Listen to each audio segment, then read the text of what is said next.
Je sais pas faire autre chose et je veux pas faire autre chose. Pour moi, voilà, c'est un des plus beaux métiers du monde. Bonjour les agris.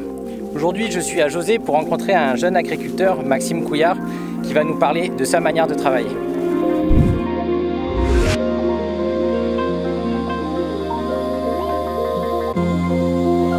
Je suis pas fils d'exploitant. Mon grand-père était exploitant en Seine-Maritime, sur le Havre, c'est mon oncle qui a repris l'exploitation. J'ai toujours voulu faire ça en fait. Dès l'âge de 3 ans, quand j'ai su parler correctement, je disais que je voulais être agriculteur. La reprise d'une exploitation, c'était un projet de vie, ça l'est encore. N'étant pas du milieu, ça n'a pas toujours été simple de réussir à s'installer. J'ai fait plusieurs projets d'installation qui n'ont pas abouti, mais toujours l'envie en fait de me dire je vais y arriver quand même. Il y a eu des moments de découragement, heureusement que ma femme était là pour me filer un coup de main là-dessus. Ma femme et mes copains, ma famille aussi, mais ma femme très présente pour voilà, t'inquiète, ça va aller quoi, on va y arriver, enfin, tu vas y arriver quoi, toujours. Et puis bah on y est arrivé quoi. 175 hectares, 180 hectares en gros de présent. C'est 90 hectares de culture en gros avec du blé, du maïs, du colza et du lin graine. Je valorise la graine en huile avec la SCAEL, c'est un contrat que j'ai. Et puis derrière, je valorise la nasse en paillage pour les vaches et puis pour une partie pour les volailles.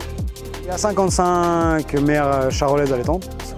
Et puis 4 bâtiments de volailles de louer voilà, en rotation d'Inde sur 2 bâtiments et plein champ sur 2 autres bâtiments. Moi je suis 100% paille broyée. On a un gain en fait, un gain de paille et puis une meilleure litière. Les animaux sont mieux en fait sur ces pailles-là. La litière s'entretient mieux. En plein champ, on paille un peu plus souvent parce qu'il y a plus d'animaux dans les bâtiments, c'est pas le même cahier des charges. Et du coup, mais bon, on repaille en paille broyée et on a moins de problèmes de pattes, les animaux sont mieux. Donc bah, voilà, c'est les changements qui se sont faits sur l'exploitation.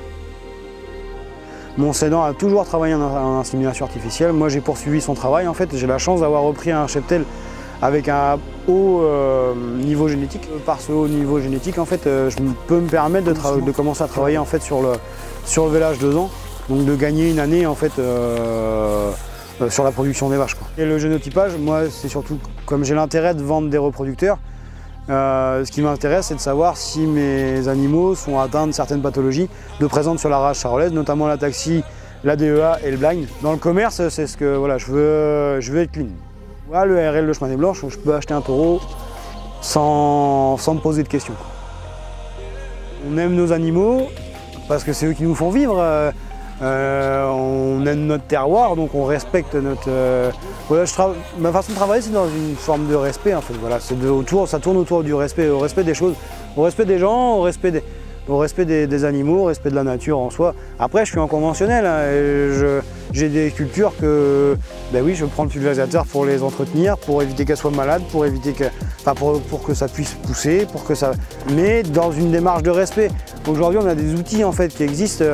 J'en pense à un notamment là que j'étais avec eux ce matin encore en réunion pour essayer d'améliorer l'outil.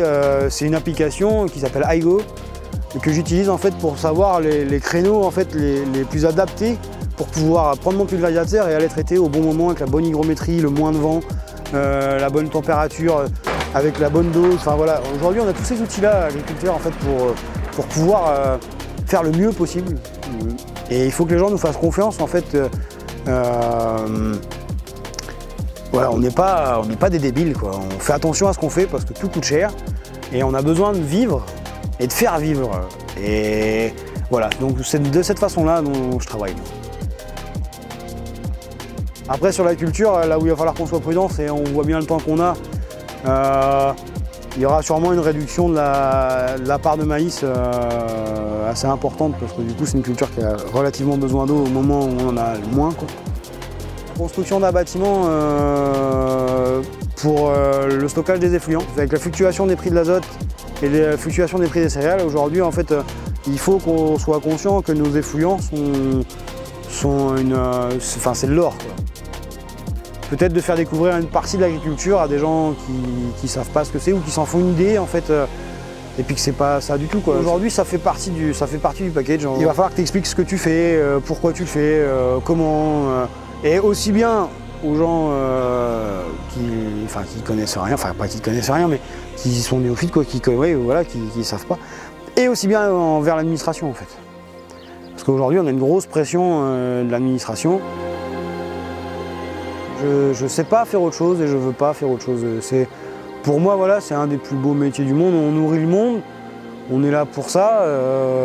Et puis voilà, regarde, enfin, on est bien là. Je sais pas faire autre chose. J'aime mes animaux, j'aime ma terre, j'aime mon matériel.